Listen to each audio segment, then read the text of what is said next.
the overwhelming majority of your time immersed in an environment that's training you how to think a certain way and feel a certain way and behave a certain way, which obviously is going to be completely contradictory to our morals and our ethics and values and things like that. And that lack of priorities is going to translate to the rest of your life.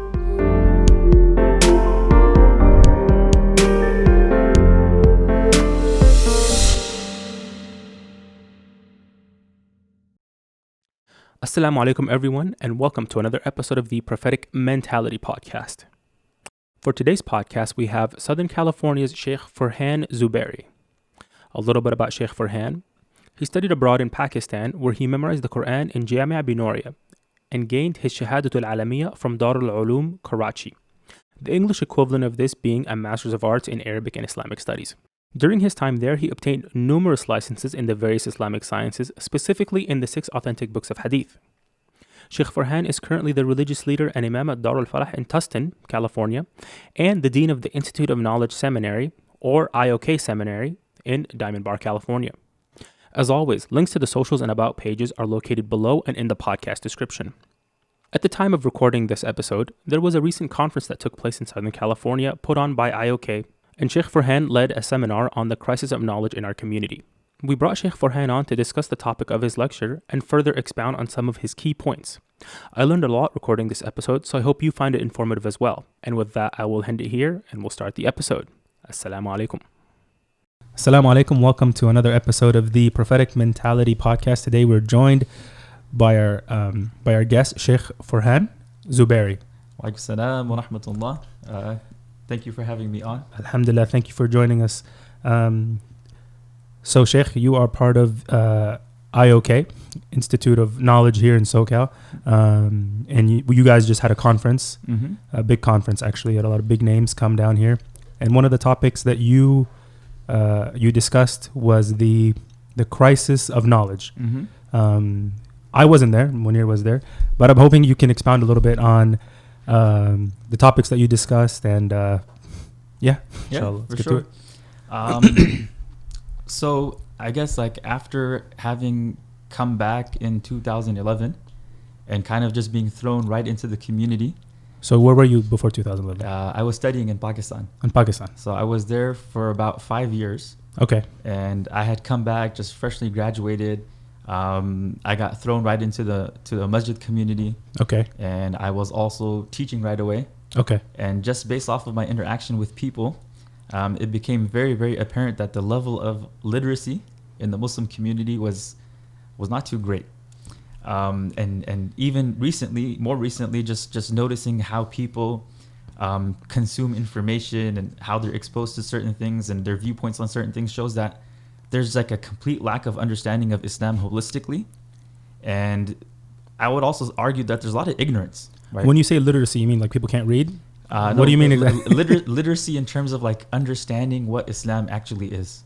Got it. Right. So for a lot of people, I think that are born and brought up here, especially from the Desi community, I would argue. Arab community too, don't worry. Yeah. But from what I'm noticing is that their understanding of Islam is completely either cultural or it's just supposed to be something that's done as a ritual. That your prayer is something ritual. Your reading of the Quran is just a ritual. And outside of that ritual, it has no place in your daily life. Right. And because of that, there's just a lot of confusion, a lot of lack of understanding. And that's something that I noticed. And that's something that I would say that all the teachers here noticed as well. That was something that our teachers would mention and our mentors would mention as well. That there's just a huge lack of literacy amongst the Muslim community. And I would say this problem is not even just specific to our community here, but even globally across the Muslim Ummah. That one of the greatest issues that they're facing is this just basic lack of understanding of what Islam actually is. So when you say what Islam actually is, so me growing up, right? If someone asked me what Islam was, I would give them the 5 pillars. Yeah. And after I became a little more knowledgeable, give them some of the articles of faith. Yeah. And that was my peak probably throughout college. Right? Yeah. And that's, I think I'm speaking for the majority of people who went, who lived the way, going through school, growing up here, going to having a Sunday school education. Yeah. So you're telling me there's more to Islam. Of course. Than that. Actually, even on those let's talk about the 6 pillars of faith. Okay, someone's not Muslim. Yeah. Unless you believe in these 6 things, which people, if you talk to someone on college campuses, probably don't understand that part, especially today in this weird climate of I identify as X and Y, Z. Yeah. So even with those 6 pillars, I would say like if you look at the Quran, right, instead of talking about the 6 pillars often, it focuses more on 3 of those. Yes. Which would be belief in Allah, belief in Prophet, and the Day of Judgment. Yes. So if you were to focus on those initially and build up people's like conviction regarding that, I think that's a better starting point than throwing all 6 at them at once. Yeah. So you're on campuses right now as a chaplain. Yeah. How are people doing on those 3? Be honest. I actually had a conversation with someone recently. Okay. A very good kid, right? Well, like he has good adab, good manners, respectful, studious. He seems to come from a good family. Yeah.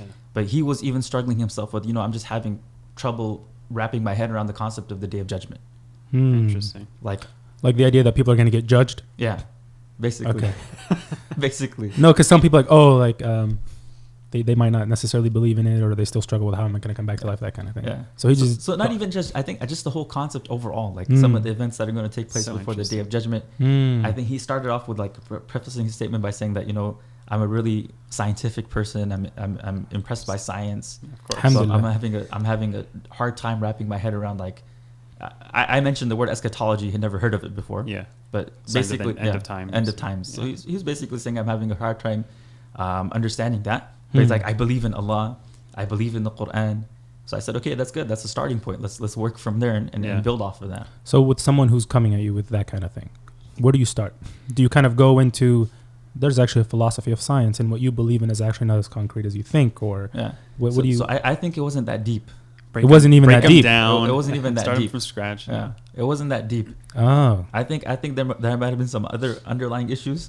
Got it. But it was just like he needed some like refocusing. So he said, look, I believe in the Quran. I know it's a miracle. So I just simply said that if you believe in the Quran and you believe it's a miracle, then one of the major topics and themes of the Quran is the Day of Judgment. And if this revelation is coming from God, then obviously everything in it has to be true. Every page is Day of Judgment. And then he was like, you know what? That makes so much sense. To me, that's just crazy because if someone says I believe in science, that just seems like a very logical thing to. Yeah. Okay. Yeah. Okay. So I think maybe perhaps like he never thought of it in that way. Allahu a'lam, but it wasn't as difficult as a conversation as I thought it would be. I think a lot of it stems from growing up and learning exactly what you said in the beginning. Yeah. Your Islam's at home. You do your Islam at home. It's in your heart. That's all it is. You go to school. You just do what you need to do in school. That's actually one of the factors I mentioned as being like aiding to this crisis of knowledge. That especially like the immigrant community, like our parents' generation, their major focus was on education. Right, that you have to go to the best colleges and universities. So all throughout middle school and high school, the only thing they're focused on is your academics. Yes. That you have to have straight A's. Yep. In high school, you got to be in all the AP classes. You do your extracurriculars. You do well on your SATs, and you go to a 4-year school. Yep. If you don't go to a 4-year school, you're going to be an embarrassment for our family and like the whole lineage and everything like that. Yeah. And because there's so much focus and attention on that, there's a huge like lack of resources towards Islamic studies. Like it's an afterthought. Yeah. So maybe the most thing they'll focus on is, okay, our child read the Quran cover to cover when they were young. Ameen party. And we're good to go. Yeah. They've read the Quran, that's it. They don't need to like engage with it anymore. No. That's a huge problem, right? There's huge like total lack of understanding connection with the Book of Allah. I think even when you're learning about Islam in the context of being prioritized education, it's always like, okay, you're going to have a test. Did you study? Okay. Did you pray your 2 rak'ah? Yeah. And it's always like, okay, did you ask God for help on your test? Yeah. And that's your connection with God constantly. If that even. Transactional. Yeah. It's very transactional. Transactional. Yeah. If that even. And if you don't pray to God those 2 rak'ahs and you still get an A, you're like, well, what's the point? Yeah. So it was just that, or like the Sunday school, Saturday school. Yes. Right. So you're spending like the overwhelming majority of your time immersed in an environment that's training you how to think a certain way and feel a certain way and behave a certain way, which obviously is going to be completely contradictory to our morals and our ethics and values and things like that. And you get this dose of Islam on Sunday school for like 1 or 2 hours every week. So there's this huge like discrepancy. There's this huge discrepancy, and that lack of priorities it's going to translate to the rest of your life. No. So people won't care about Islam. It's just going to be that ritual in their life. No. And that's a huge problem. And then when people get into college and they're exposed to like doubts, as soon as they hit that first doubt, they might like think of, because the person talking to you has so much conviction in what they're saying. You're like, I don't even believe in my Islam. The way this person's speaking to me about their belief. Yeah. So in the seminary, we have, these are students who obviously are showing, they're saying I'm dedicated. Yeah. But even then, and be honest, like, these are students who obviously are saying, I want to put in the time, the money, the effort, the commuting to come and learn from these teachers. Yeah. But how do you think they dedicate to IOK versus their college degree? So you see that discrepancy for sure. Yeah. Right? Because like their college degree has real practical outcomes to it. Right? They know that if I do well in college, I'm going to get a job. Yes. If I do well in the seminary, it's good for my akhirah. But where's the material? I got to cash in on it. Yeah. Where's the material benefit to it? I was explaining to coworkers. They're like, oh, they were talking about studying. They're like, when are you taking classes? Like, yeah, I'm in law school. They're like, oh, law school? I was like, yeah, Islamic law school. Like, what are you going to do with that? I was like, nothing. It's just like, I'm an advocate on my behalf on the day of judgment. So you see that for sure. Yeah. But again, it also depends on the student. There's some that are very dedicated and hardworking, but you definitely see that. Like the amount of commitment and dedication and just like being punctual and being professional and being on time, it's not the same. Not even the kafir who could be worshiping a pig. You'll show up to his class. If it's class 7:30, you're gonna be there 7:29 sharp. Yeah. But the Muslim, mashallah, wali of Allah, whose dua is always answered. Yeah, I'll come in. Yeah. Maybe I'll come every other day. It's online, right? Yeah. Which actually brings me to another topic: this in person versus online. So we have something called traveling imams, mashallah. And this is a result of circumstances. Sometimes the masjid doesn't pay him enough, so they travel for work, etc. That aside, and different topic. Someone comes in, Shaykh Sulaiman, Hafidhullah. He comes, he gives them great talk. Thousands of people have showed up. The next day at your masjid, how many people show up? A handful. Yeah. Where does that come from? What's going on there? Where's their disconnect? I'm not sure. Right. So there is this, that's the culture we've kind of created for ourselves. I think we adopted it. Yeah. We've adopted it from this is like celebrity culture, essentially. That's what it is. I mean, it has its place, right? I feel like the celebrity imam, despite any of its faults and shortcomings, it has its place in terms that it might serve as motivation for others. And it might spark that flame in someone to actually start studying and start practicing more, which is a good thing. Yeah. Right. So if it's serving that purpose, alhamdulillah. But I think there should be maybe a stronger relationship between these celebrity imams and the local scholarship of wherever they're going. And they keep that connection and they keep that and they try to work together and bringing up the community. Okay. And I think that's something that maybe with time it might develop, because I don't think that model's sustainable as well. Oh, definitely. Right. These guys are strained. Yeah. No one wants to travel that often. Exactly. That much. For them, for their families. I mean, even for communities, I don't think communities are going to be willing to keep inviting people out, and paying them and accommodating them. So I don't think it's sustainable. So people come in, they get this iman high, they're supposed to go and learn at a masjid. And I think maybe one of the reasons why the conference talk is so much quote unquote better than your masjid talk is because I go to Shaykh Sulaiman, whoever comes through town, he gives me this talk that's motivating me. I need to go, I need to study this. Then I go to study. And what class am I? He's been working on that talk every time he goes. So you're probably hearing the 10th iteration for sure. of this amazing talk. And it's been perfected. And his team is sitting there gauging reaction. No, but then I go to Shaykh Furhan's class, and what is it? It's Arabic 101. And you're like, this is marfu', this is mansub, this is yeah, it's like that. So people, I want to learn about the beauty of Arabic. It gets glorified, I think. And a lot of times, like, oh, we have to study Islam. Let's revive this. Look at the scholars of the past, what they used to do. But we're almost lying to ourselves when you say, like, studying OChem. It's not fun, except for like 2% of people, maybe, right? It's there's certain things. So I think like the deeper study of like the Arabic language and like getting into the deep the intricacies of fiqh and usul of fiqh, that's only for a handful of people, right? Even in the Quran it says فَلَوْلَا نَفَرٌ مِنْ كُلِّ I forgot in Surah Tawbah,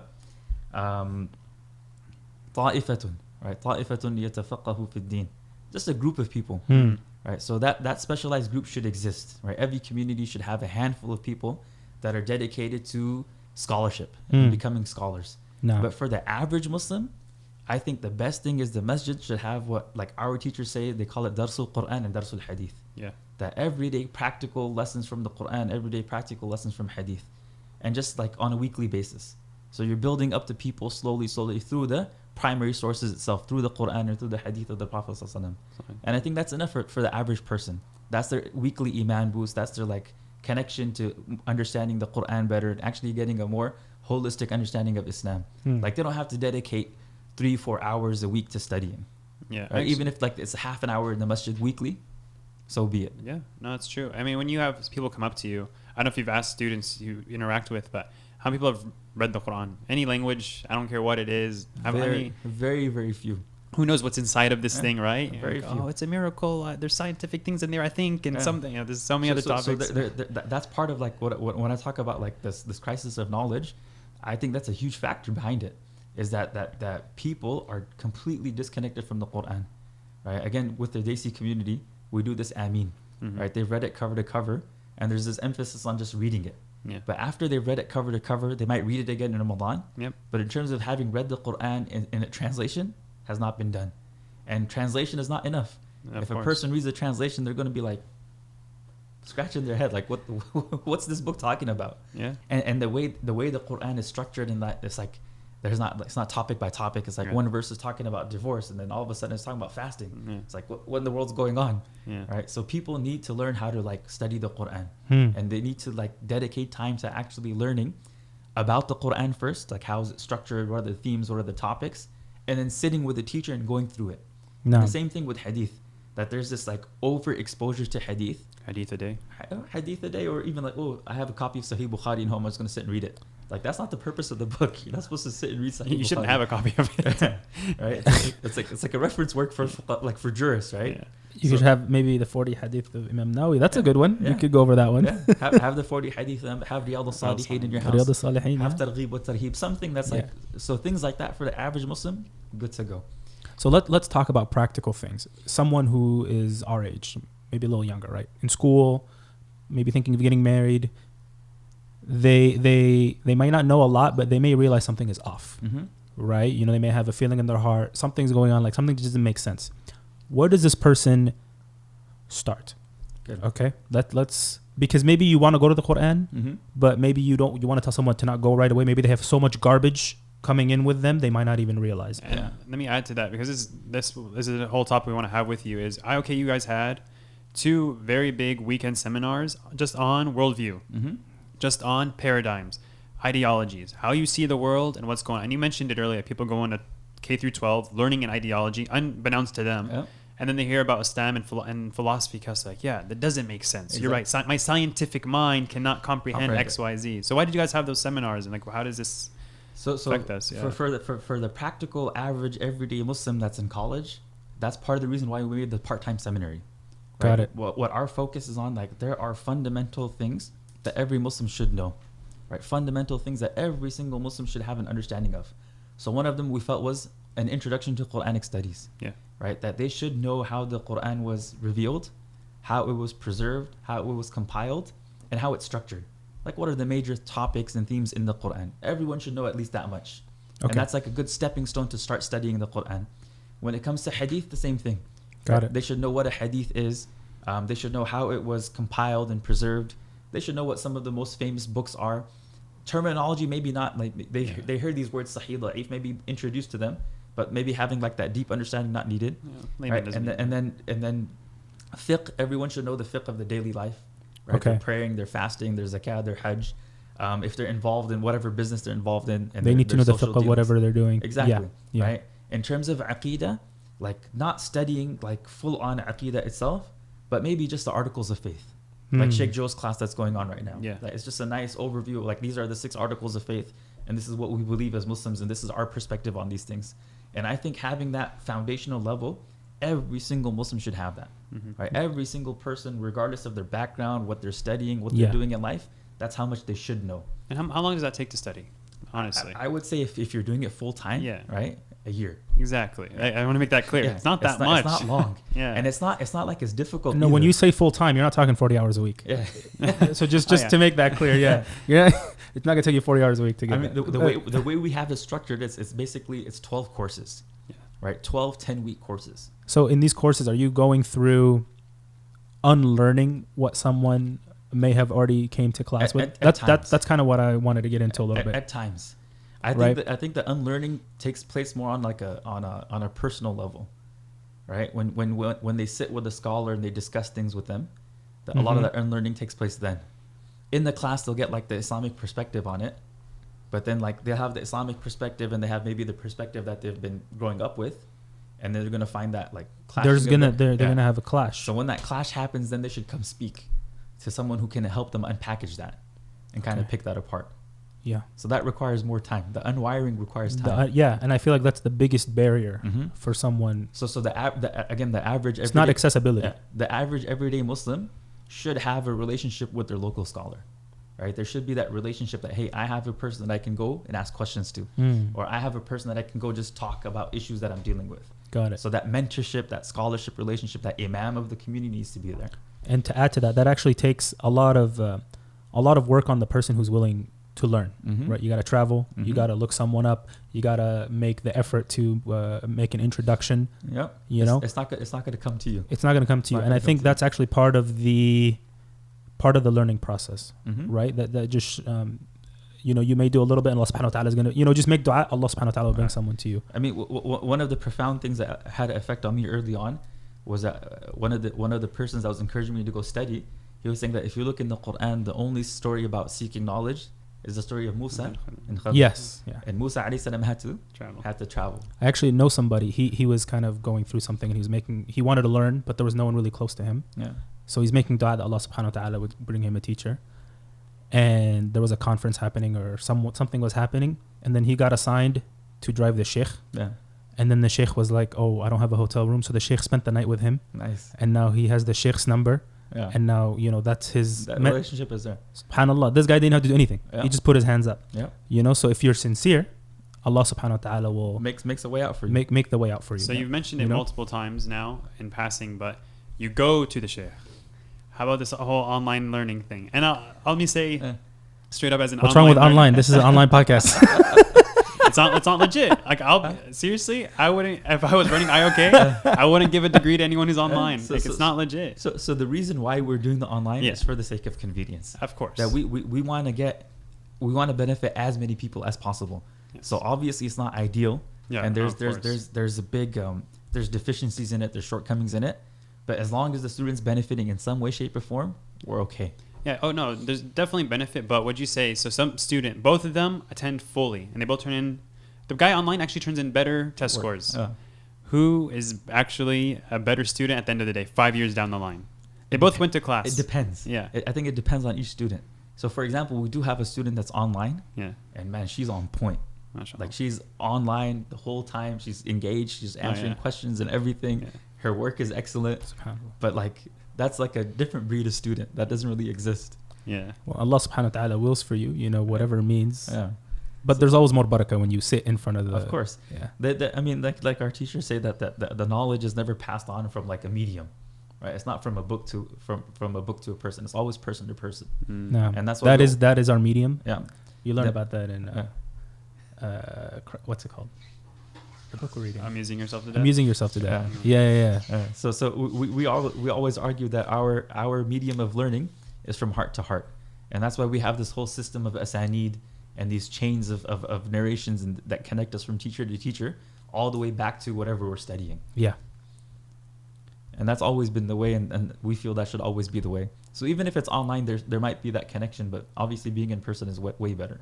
Yeah, always. Way better. Yeah, and it's sad because you're seeing things kind of shift, and people do like only online seminar, only this online. It's like, but it's not. That's not how Islam has been trying. And this is why we have these barriers. Because I'm learning from you, but if I can't interact with you later on in person and talk to you about my life, first of all, you're not my teacher. I'm not your student. If we do not have a relationship, like it's just that teacher-student relationship has to be more than just instruction based. Exactly. There's more. That's the Western thing. There's a lot more you pick up. Yeah. In person, you pick up the adab.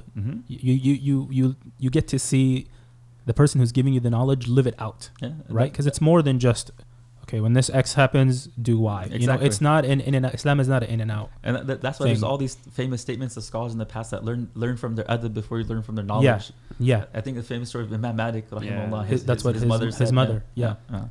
So Like, that's always been part of our tradition. like even there was like Imam Zaychakir was giving a lecture, right? It was recorded, Yeah. and the someone was sitting there, and I guess they were feeling uncomfortable, and they didn't want to put their feet out because it would have been in the face of the sheikh. Yeah. The sheikh took his blanket, gave it to the guy so he could put his feet out. Yeah. You wouldn't have gotten that if you were just listening. Exactly. Right? You needed to be there and see that, like, wow. Yeah. So this sheikh, he's all this knowledge and he's humbling himself to the level of the... And that's part of like the holistic part of Islam that I was speaking about. Like No. having a holistic understanding. It's not just like it's not just the information. Yeah. Right? It's not just the studying of fiqh, but it's like the fiqh along with the etiquettes and the morals and the adab and the values, like that whole package. Mm-hmm. And people, they're not exposed to that. No. Vast majority are not exposed to that. Yeah, so one of our teachers, Shaykh Al-Adin Bakri, hafidhullah, when you go to his class, his halaqah, he says you cannot record it. He says, if you record my class, it is for you. Yeah. It does not go online, like publicly. Yeah. Like if you share it with like a friend or something, fine. But he's like, this is not go YouTube. Yeah. Why? He said, I am teaching you. I'm not teaching anyone else. Yeah. You're teaching you. The audience that's in front of me. Exactly. And he's very big on that. Like this guy, if he wanted a big following online, he's had offers. People who have millions of Facebook followers, they like talk to Shaykh, like, we love your message, share it on our Facebook page. He says, I know, I don't want them, I want you. Yeah. It's just He's focused on the individual. Which is such a big shift from what you see today. Like, I want as many likes and followers and subscribers and smash that like button. Success is measured by reach, Yeah. which is... social media. Yeah. That's become the new... That's the new medium. Yeah. That's the new medium. As a tool, obviously it has its pros, but I think the cons of it are much greater. And building real relationships with people and building them up is more important than just like your likes and your followers, for sure. So being vested in a community locally with students that you're taking along on that journey should be something that all the imams and all the scholars are involved in. Nah. Like I mean, Sheikh Nu'man has this saying that you want Nu'man Beg. Yeah, Sheikh Nu'man Beg. Like, so he's my mentor. Like, he's my teacher. I've been studying with him since I was in 9th grade. Is he the He's the founder of IOK. Okay. So basically, back in '97. Give us a little bit of the background. Yeah. So for people who don't know. Back in '97, he had just finished his Alimiya degree from Pakistan. Okay. So he came back, and I guess he came back into an environment in SoCal where there wasn't a culture of studying and learning, and there wasn't much opportunity for him in that. So he actually got into IT consulting. Okay. But as he was doing IT consulting, his mom was like, look, you went and studied abroad not to like earn money. You went to like serve the community. Allah, the mother. His mother. So his mother said, do something and teach. Nah. So he said, okay. He started this weekend program. So this weekend program was basically from Friday evenings till Sunday morning. Okay. And it was just a bunch of middle school and high school kids. Okay. So one of my friends said, hey, there's this cool sheikh. He has like a spoiler on his Camry. He got some rims. Hey, right? I got a spoiler on the Corolla. he got some rims on it. He plays ball. Why don't you come check him out? I'm like, sure, why not? Whatever. And then I got picked up into that. Okay. And those were really like formative years. Yeah. So every single weekend in high school, instead of like hanging out and whatever, we're in this like someone's house that they donated or let us use. And from Friday evening till Sunday morning, we're studying Quran. We're memorizing. He's teaching us like basic fiqh. Okay. But more than that, he was spending time with us. Yeah. Right. He was hanging out with us. He was talking to us. He was like basically our mentor. Nah. So all throughout high school, we did that. So all those people that were part of that initial batch, we're still like friends till today. Alhamdulillah. And he's still all of our, like we still go to him for everything. And quite a few of you actually ended up going back overseas. Exactly. So he's the one that motivated us that, hey, you should pursue this and study more and come back and benefit the community. So you guys came back and the whole IOK thing started and now. Yeah. I mean, that was the beginning of IOK. Yeah. That weekend program over time evolved into what it is today. Nah. SubhanAllah. So that initial investment is what's needed, right? Yeah. Investing in that and building those people and building the community. Conversation for another time for our generation who does nothing to contribute. But I wanted to bring it back to another point you mentioned about how just so we talked about knowledge, about the respect for knowledge. We talked about it offline a bit. Yeah. We have some teachers, I mean, because of social media, I could put my opinion out there. It doesn't have to be right. Most of the time it's not right. Yeah. But someone who could have studied for 30 years a subject, Islam, because they studied Islam, all of a sudden some Joe Schmo who was studied yesterday was the first day he opened up a book of fiqh and he decides, my opinion is pretty important. Let me, comment on the sheikh who studied 50 years and tell him why he's wrong. Yeah. But if it was a doctor, engineer, architect, teacher, name any other profession, we would never open our mouth like that. Yeah. Why don't we have revere for it like that? It's ghaira for your religion. That's the good. Maybe that's the good part of it, right? I mean, I think it just has to do with the fact that there's this whole call out culture in the first place. Yeah. And when it comes to like Islamic like authority, there's no structure behind it. Like we don't have a structured system of recognizing like who is like authoritative in their field. It's like anyone who's studied or anyone who's famous is all of a sudden like that is the criteria. Yeah. Like if you're famous and you're well spoken, that mashallah you must be super knowledgeable. Must be sheikh. Yeah. But there's like people that are like, you know, have no social media presence whatsoever, sitting in the corner of some masjid. That might be the most knowledgeable person, the most pious person in the world. You don't know them. Yeah. And I think that's it just plays into this whole culture of social media and call out and like toxic environment. I mean, it's on Muslim social media is pretty nasty. As Sheikh Jibril was like, he was teaching us the verb dammara, to destroy. He's like, Allahumma dammar in social media. And so I'm like, you mean parts of it? He's like, no, kullu. It's a problem, right? Yeah. Social media, where people have a platform that wouldn't have a platform in the first place, right? And they're not, maybe some of these people, they don't even have communities. They're just online completely. And they're able to like, you know, convey their ideas to thousands of people that they wouldn't have access to otherwise. And you have pockets of people maybe in places and that are impressed by them or impressed by what they're saying. You get them, you do this, I totally agree with you, may Allah guide you, and we got your back. I mean, that is that's another crisis. But that might be part of the crisis of knowledge, where people have not studied in a methodical way, in a structured manner. And because they haven't studied in a structured manner, in like a comprehensive way, they feel that whatever they studied is right and whatever someone else is saying is completely wrong. And one of the things is, you know, certain people, they'll come out and they will be, you know, they'll criticize someone saying, you know, you're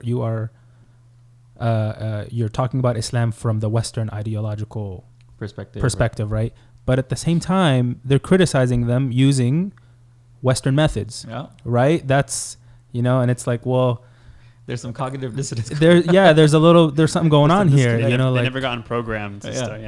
Maybe you yourself are not fully unprogrammed. You know what I mean? So let's take a step back. Maybe you're right, but this is not the way to go about it. And I think this whole topic of like adab al-ikhtilaf needs to be manners of disagreement. Like how did like the ethics of disagreement?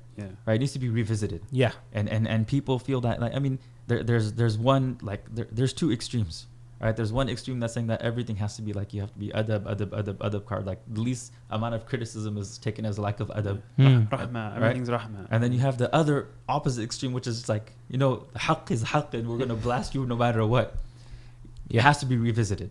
Like, okay, we can disagree till we're red in the face. I can completely disagree with your idea, but at the end of the day, I'm not going to blast you as an individual. I'm not going to call you out. I'm not going to throw you under the bus. I'm not going to call you like a tool for whatever it is. But we're going to discuss ideas. And I think social media is not the platform for that. They all discuss names, never an idea. And I think this really ties into someone or into issues that I'm sure you may have encountered students, right? All of a sudden they gain a little bit of knowledge. I'm learning Islam. I'm doing it right. And the first thing they do is they go home. And what is everyone doing wrong? Right? So that's a little bit that you have to manage there too. So there's students that become overzealous. And our teachers had the saying that if your study of Islam is causing you to create rifts in your family and your friends, you're studying it wrong.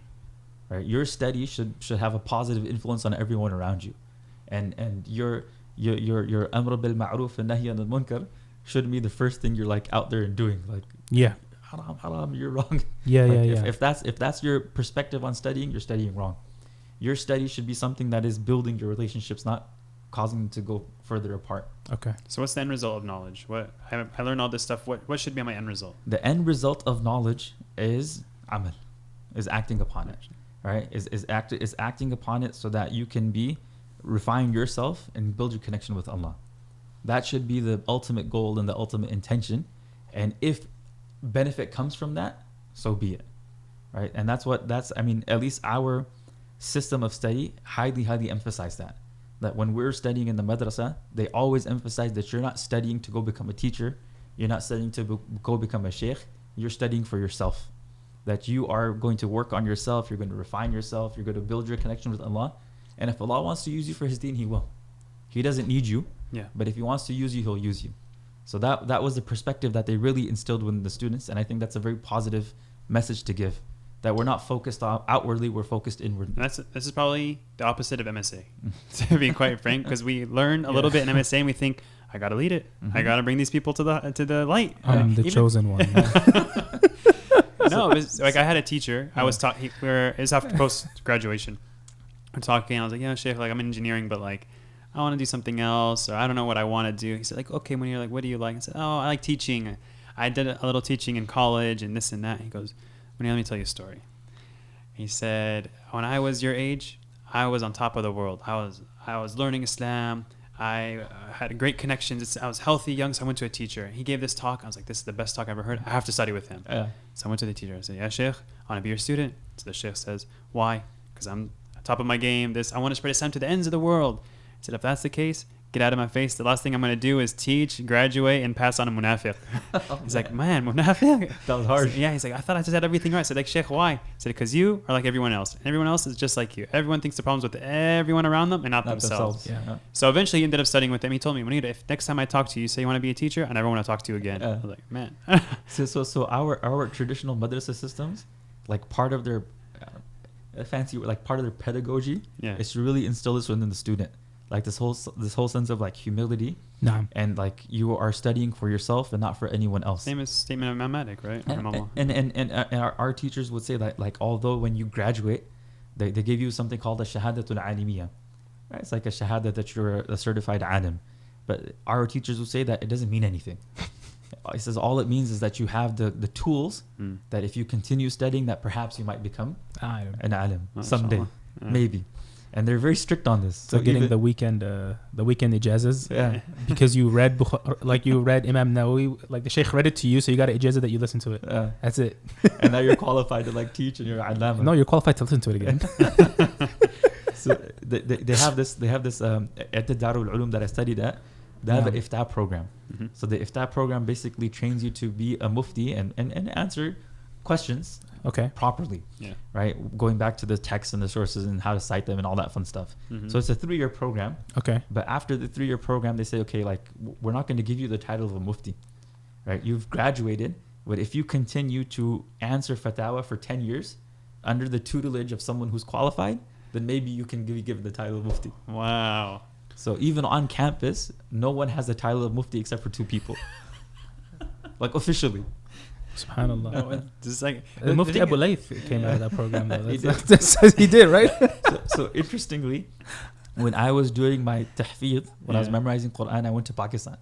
And I was in Jamia Binoria. He was there at the same time. And he was in his 4th year of the Alim program. MashaAllah. So he was not the same person he is today. SubhanAllah. But he was, I will give him this, he was a very hardworking student. MashaAllah. Like he was known to be like very studious, and he was well read. And he was intelligent. Yeah, I'll make it easy on us. Yeah, the rigor you're describing, the rigor of these programs. Honestly, when you talked about the whole 8-year program, I was thinking like, man, if that was how my college education was, I would have flunked out. Like it's so intense, and people don't understand that. I think a lot of times people like there is this, I don't want to say phenomenon, but there's this trend where sometimes people say that, you know what, I don't want to pursue like a regular profession, and I want to go into Islamic studies as a cop out. Like they think it's going to be easy. But they don't realize that studying deen is way more difficult than your college studies. Well, that's how it works in most of our countries back home. The lower the score you get, the more likely you're going to end up in Islamic school. That's exactly. If you want to be an engineer, you better get the good grade. That's a colonial thing, though. That's not how it used to be. That's a colonial thing. My real post-colonial. My college career here at UCI was like, in terms of like difficulty, it was not hard at all. Like at all. Like. What'd you study? I think high school was easier than college. If you don't mind me asking. I studied biology. Oh, that's hard. I don't like biology. I'm really bad at biology. But I mean, my college career was actually easier than high school. SubhanAllah. Right? Really? But, yeah. Just because, I mean... Did you go to amazing high school? I mean... I took every AP class possible. Oh, okay. I'm with you. Yeah. So college was a lot easier than high school was, but like the madrasa system Was even harder than that. and any Sharia program, if you're dedicated and you're serious about it, it's way more difficult. Just in terms of the material you have to cover. Like just to like build proficiency in the Arabic language, it's not easy. Yeah. Right. And then once you get that proficiency in the Arabic language to like read through tafasir and these books of fiqh and things like that, it's a process. Honestly, it's challenging. just reading Arabic, that skill alone, if someone can do that, I'm like, man, you're good. Yeah. That's so impressive. If you can speak it, that's another. And there was this I don't remember exactly historically when, but there was this era when the authors would write their books on purpose in a difficult way. Yeah, I heard about that. Where you have to unpack every single word. They in the beginning it would be really hard. So it's like, if this was the intro, then I forget this. So they would write like that on purpose. I guess just showcase their skills and whatever it was, so that the text might be really brief, but the commentary on it's like expensive. Volumes of commentary for it. Yeah. So there's this book in Hanafi fiqh called Kanz al-Daqa'iq, right? The text itself is like one skinny volume, but the commentary on it is like 12 volumes long. Subhanallah. So just studying that and like unpacking that, it's skill. It requires a skill, which is really, I mean, that's the way you develop that skill. And I'm just saying that Islamic studies is not a joke, right? It is challenging. It requires a lot of hard work. It requires effort, and it's not just your physical effort, like you were mentioning. There's that spiritual component to it, big time. Yeah. That if you aren't sincere and you're not like practicing what you're studying, it will never come to you. Like you might have the surface level stuff, but you'll never understand really what you're studying. That's all the secular Islam that you learn. Like if you go to college and get a PhD in Islamic studies, you didn't really learn Islam. Yeah. You got information. Yeah, but Islam is like the famous statement of Imam Shafi'i, al-ilmu nur, right? Like knowledge is a light. Yeah, and that light can only come if you're connected with Allah subhanahu wa ta'ala. It doesn't come from just pages of a book. In our school, one of the clubs, they brought this like Islamophobe speaker. What was his name? Robert Spencer. Mr. Robert Spencer, right? Mr. Spencer. And he was out there quoting Quranic verses better than all the Muslims in the room. Like half the community showed up. We're gonna show up. We're gonna take up the seats. Right? It was very stupid. Everyone was left upset. But he was like, "This verse is this verse is that," and everyone's saying, "Like I don't even know what he's talking about." Like I've never read that verse before. Right? Like, the Quran said that. So I'm on his side now. I've never read the Quran, so subhanallah, right? Someone asked him at the end, like, "What's your favorite verse?" And he goes, "The verse of the chair." Ayatul Kursi. Ayatul Kursi. And they're like, "Oh, can you read it for us?" It was like a non-Muslim, and he couldn't find it. He didn't remember the verse at all because he's named every bad verse he can think of, or quote unquote bad verse. Right? He's like, what is it in your heart? The most beautiful verse in the Quran, you couldn't even find it. A Muslim person had to tell him where it was. Yeah. So he just has information. Yeah. That's a great example. And most teachers, if you go to university, I don't think Muslims are aware of this. Like a lot of them, PhD people, like minus who, like Jonathan Brown, like they're not practicing. There's a handful of practicing Muslims in academia. Yeah. Beyond that, and usually they converted after. It wasn't because if you convert too early, they're not gonna let you through. Yeah.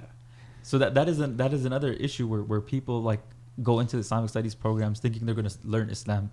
You're not going to learn Islam. You're going to learn how to deconstruct Islam. You're going to come out like maybe a hadith. They tell you sahih, the most sahih. That must mean they made it up even more. And they'll give you their reasons. You're like, wow. How do you? If you've never been exposed before, you'll be convinced because it's packaged in such an academic way with like like super like academic and critical, and you'll be convinced. And that's why this whole you're in an institution that's telling, and it's like, wow, they built all of this on this methodology. This must be and this professor is supposed to be the expert in the subject. Right. And that's why having that base level of literacy in Islam is so important.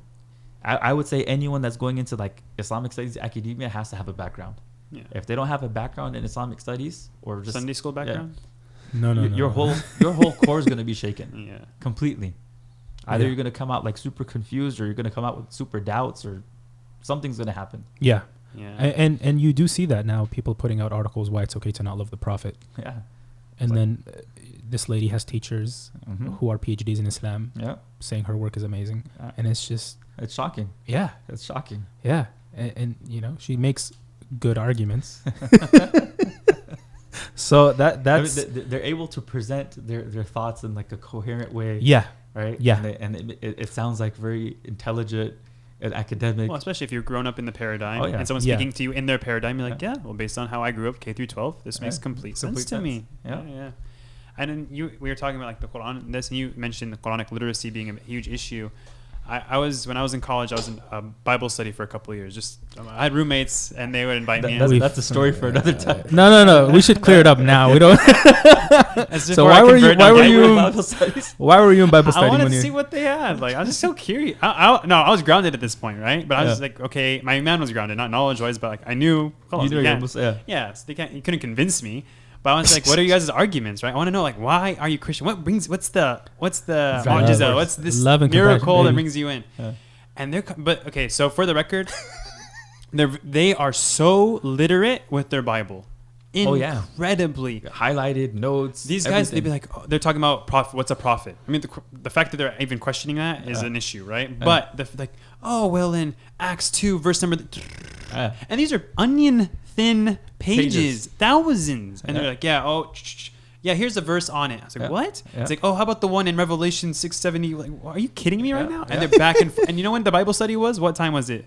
7 a.m. on a Wednesday. And you know who showed up? Everybody. People would be there. All there. You know those people in college, we had a few, they actually amazed me. I was impressed by them. I was like, these people are in college. At least they're connected to some like divine, at least belief in a divine. Yeah, honestly. If they were Muslim, I'd be like, come on in, number one. Those might be like good groups to, I don't know if it's a target, but good groups to have dialogues with. Yeah. It gives them some da'wah. Because if they already believe in a divine being, they've already taken that first step. Yeah. They don't know how to talk to us, to be honest, because they're like, you already believe in God. Most of our arguments are why God exists. So like, and you believe in Jesus? Like, So it's hard. It's hard. Yeah. I actually joined the Bible study at work. Just see, look at that. Before, I was like, let's see what these guys are up to. I don't think they were as articulate with their Bible, but the main thing was their love and compassion for Isa, Jesus. That's so this, all it was. It was the love of Jesus. That's all it was. This culture of Bible study, if you can bring that culture of Quran study into the MSUs and the MSAs and like even working professionals, that'll make a big difference. Yeah. Like, hey, you know what? Weekly, we have a Quranic study circle. Yeah. We're going to sit, we're going to read verses together, we're going to read the commentary, and we're going to discuss. Yeah. We can't just say whatever I feel like the verse means, though, Shaykh. Well, that's where that's what Bible study went. Yeah. Like, you tell me what it means. Like, you tell me what it means. What do you guys feel like this verse means? Like, I feel. And that's... So it's the extreme, right? Yeah. But I mean, if we had a Quran study Friday night, who's showing up? No one's showing up. Exactly. I mean, that's so sad. Like I've been doing you have a tafsir. I do a Quranic tafsir class every Wednesday, and I've been doing this basically since 2011, and it's the same group of people that comes. How old are they, Shaykh? They're all they're older now. No, they're all elderly. Oh, I know. That's my point. Yeah. The vast majority of people. There's a handful of young guys that come that, mashallah, they're dedicated. But the vast majority are like the uncles that come every day to the masjid. Yeah. The young professionals and those things are like, this is not like intellectual enough. This is not like stimulating enough. It's not like as it's not Joe Rogan. It's not exciting. It's not exciting. Controversy. Yeah. They want ideology. They want big ideas. They want entertainment. It's entertainment. Edutainment. But even edutainment aside, okay, I understand the importance of like having good delivery and keeping the audience engaged and stuff like that. But at some point, that can only take you so far. There has to be a sense of like, you know what? I'm just going to be dedicated to learning, regardless of my teacher is like an eloquent speaker or not. I mean, we had some teachers, just dry, completely dry. But they were some of the best teachers. Like in terms of the material, they had it mastered. Yeah, I had this one teacher for Arabic grammar. Oh Lord, he was mean. Like he was mean and he was dry and he was very strict and he would say the most interesting things. like if you made a mistake in grammar, he'd be like, Anta kafir. I was like what? He's like lughatan. Linguistically, just a mean mug. So you're not a Muslim?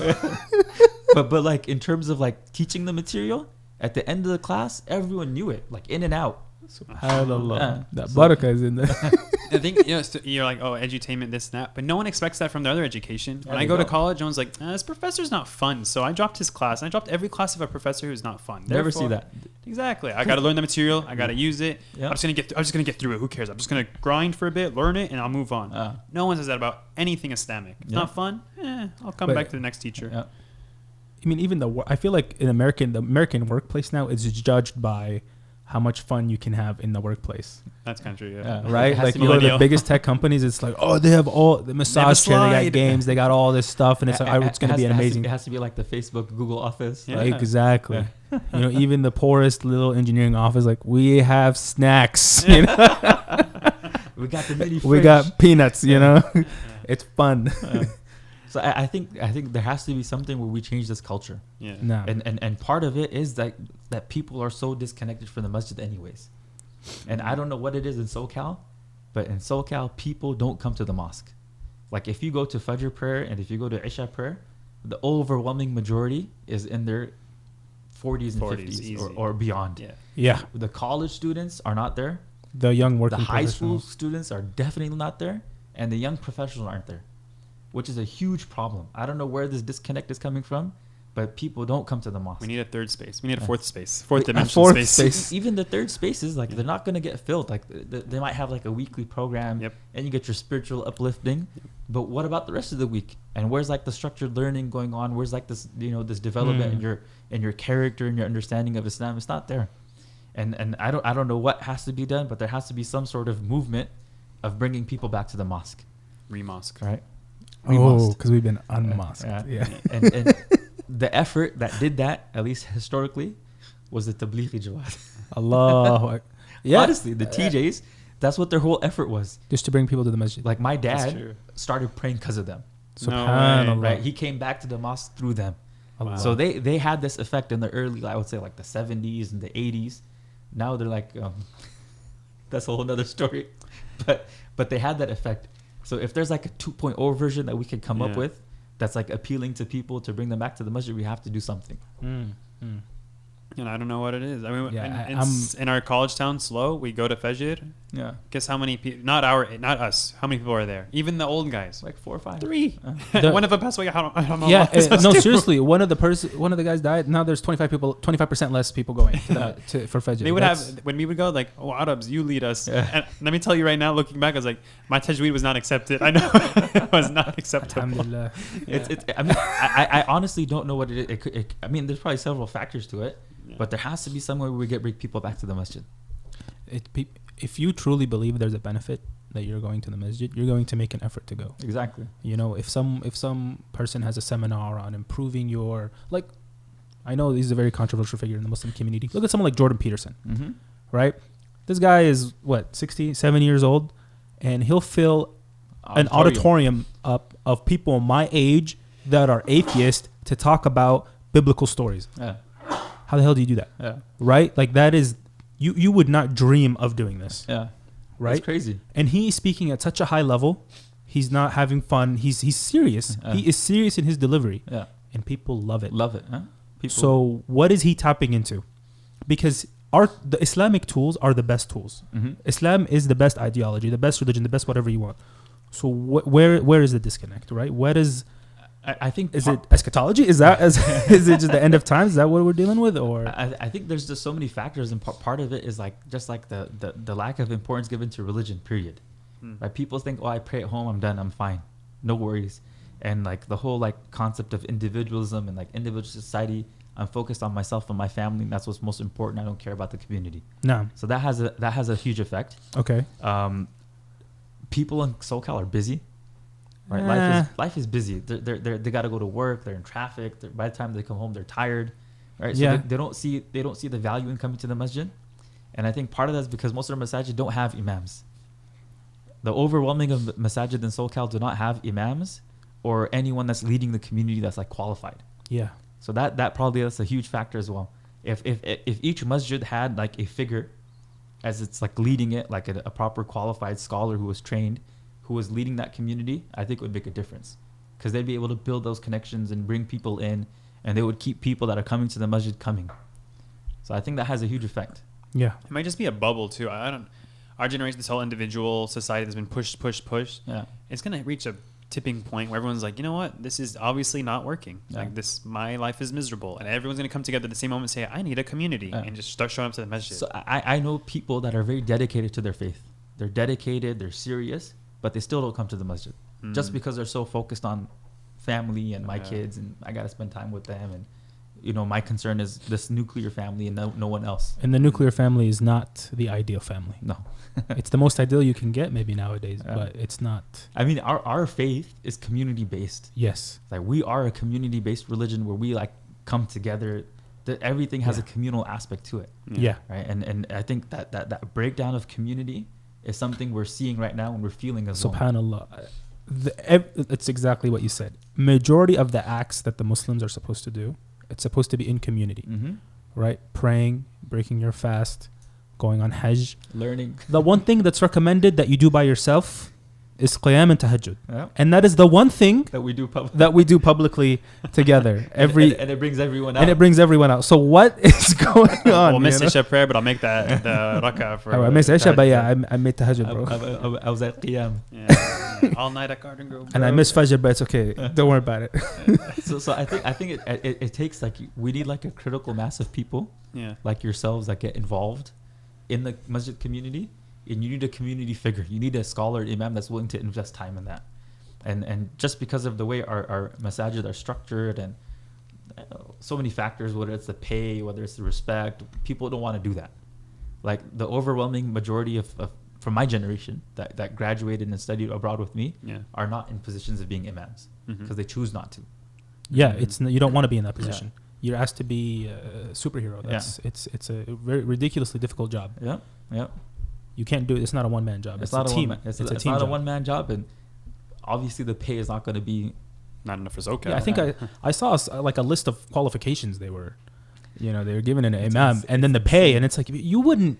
You're an engineer. You would not take this job in the reverse world, And this guy studied longer than you've been in engineering school. And you speak to some of the uncles that are running the masajid, and they're like, well, they should do it there. Where's the sincerity? Yeah. I was like, what? You're right. You have an extra apartment. He's living there for free. Show me the sincerity. That's it's not. There's a few masajid in SoCal. I just want to give whoever's listening credit where credit is due. Like Masjid Hawthorne. I don't know if anyone's ever been there. They're MashaAllah. Whatever they're doing over there, Allahu Akbar. Every day after Fajr prayer, they read Juz. Yeah, they have the halaqah. They have the halaqah. Yeah. Every night of Ramadan, they had reminders. They did it. But then after Taraweeh, they had Qiyam al-Layl, every night. And the person who's leading it is like a dentist. Yeah. And he's a hafiz. And he leads them. And then he goes to work and then he comes back and do it again. Allahu Akbar. Dedicated. They transform that neighborhood. Yeah. It's in Hawthorne. Hawthorne is not H-Town. It's not the best place. And I think the police crime's gone down in this area. What's going on? Barakah there. Yeah. That's like a grassroots community. That's a grassroots community through and through. And they do. They do like their yearly camp. They got the school. They got it figured out. I used to live near there. Best years of my life over there. Yeah, alhamdulillah.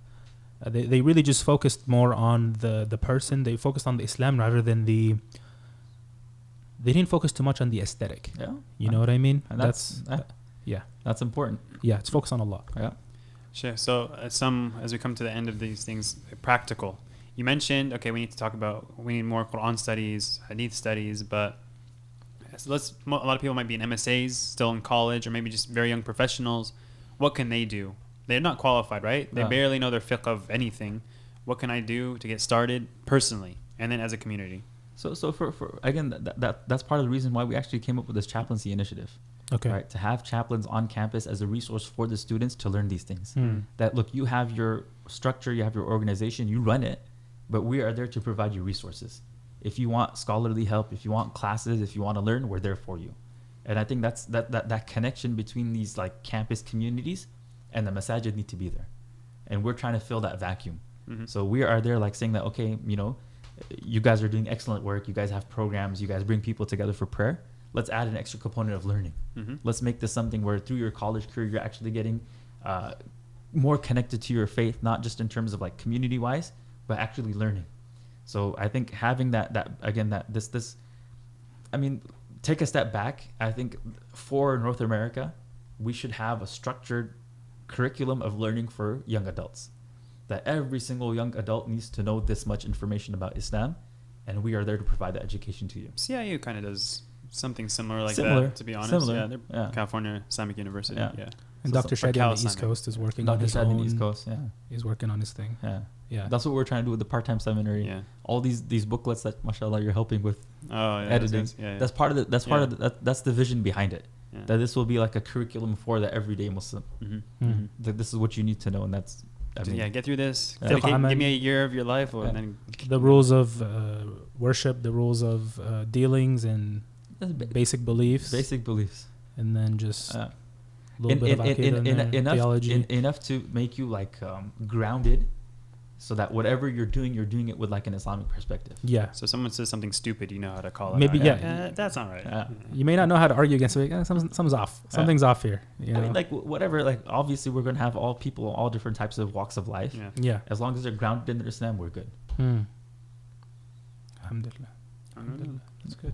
So Shaykh, we don't want to hold you too long. Barakallah feek. This was nice. This is my first time on a podcast. Alhamdulillah. Yeah, no, it's this is cool. Anytime, man. Our third time. Alhamdulillah. Alhamdulillah. Well, Jazakallah khair, Shaykh, for coming out here and joining us for today's show. May Allah bless both of you. And may Allah put barakah in this and make it a means of benefit. Please make dua for us that our intentions stay in the right place. Definitely. Alhamdulillah. Yeah. Okay, this is Amr Mabruk with the Prophetic Men-tality podcast, and we're signing off. Assalamu alaikum. Wa alaikum assalam.